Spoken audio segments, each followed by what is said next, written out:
Hello friends, सभी को मेरा प्यार भरा नमस्कार। मैं दीपा भी स्वागत करती हूँ आप सभी का अपने यूट्यूब चैनल दिया ब्लॉग्स में। आज की जो मेरी ब्लॉगिंग की शुरुआत हो रही है वो दिन के टाइम पे है और आज का जो मेरा ब्लॉग होने वाला है ये है NH7 से संबंधित। क्योंकि आज मैं NH7 से जब जा रही थी तो रोड के जितने बुरे हाल हो रखे हैं, गाड़ियों का चलना बिल्कुल मुश्किल हो रखा है और उत्तराखंड में इतनी सारी आपदाएँ आ रही हैं। कहीं बादल फट रहे हैं, कहीं भूस्खलन हो रहा है, कहीं बाढ़ आ रही है।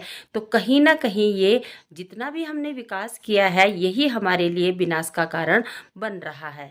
उत्तरकाशी के धराली गांव में इतनी बड़ी आपदा आई, बादल फटा, इतने सारे लोग दब गए।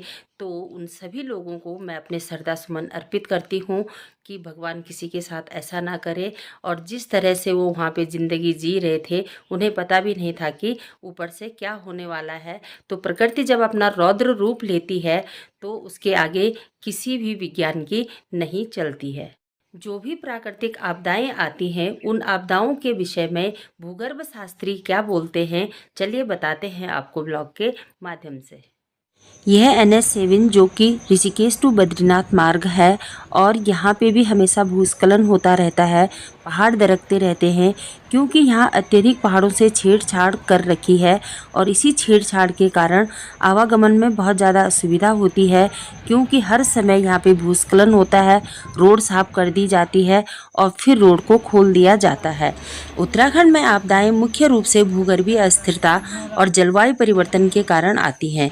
राज्य हिमालयी पर्वत श्रृंखला में स्थित है जो इसे भूकंप, भूस्खलन, बादल फटने और हिमस्खलन जैसी प्राकृतिक आपदाओं के प्रति संवेदनशील बनाता है। इसके जो मुख्य कारण हैं, एक तो इसकी भूगर्भीय अस्थिरता। उत्तराखंड भूकंपीय क्षेत्र में स्थित है जिससे अक्सर भूकंप आते हैं। जलवायु परिवर्तन के कारण अत्यधिक वर्षा, बादल फटना और हिमस्खलन जैसी घटनाएं बढ़ रही हैं। वनों की कटाई से मिट्टी की पकड़ बहुत ही कम हो रही है जिससे कि भूस्खलन का खतरा और अधिक बढ़ रहा है। पहाड़ों पर अनियंत्रित निर्माण से भी भूस्खलन व अन्य आपदाओं का खतरा बढ़ जाता है। टिहरी बांध जैसी बड़ी परियोजनाओं से नदियों के जल ग्रहण क्षेत्र में वृद्धि होती है जिससे बाढ़ का खतरा बढ़ जाता है। आपदा के कारण भारी जान माल का नुकसान होता है जो हम झेल चुके हैं। केदारनाथ आपदा आई, फिर धराली गांव में आई, तो ये दोनों आपदाएं अपने आप में एक विषम परिस्थिति थी और अचानक से आई जिससे कि लोगों को पता ही नहीं चला। सड़कों, पुलों और बुनियादी ढांचे को बहुत ज़्यादा नुकसान पहुंचा जिससे आर्थिक नुकसान भी होता है और लोगों को अन्य जगह विस्थापित भी होना पड़ता है।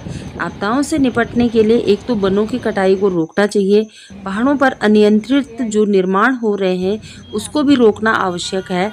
क्योंकि प्रकृति जो है, प्रकृति से अधिक छेड़छाड़ किया तो प्रकृति अपना रौद्र रूप लेती ही लेती है। यहाँ पे जो पर्यटन है, पर्यटन को भी नियंत्रित करना अति आवश्यक है क्योंकि इससे भी पहाड़ों पर बहुत ज़्यादा दबाव बनता है। और उत्तराखंड में आपदाओं से निपटने के लिए सभी स्तरों पर प्रयास करने की आवश्यकता है। ये इधर पूरी जगह मशीनें लगी हुई हैं और जितने भी पहाड़ दरक रहे हैं ये रोड समय समय पे साफ कर दी जाती है जिससे कि आवागमन में असुविधा ना हो।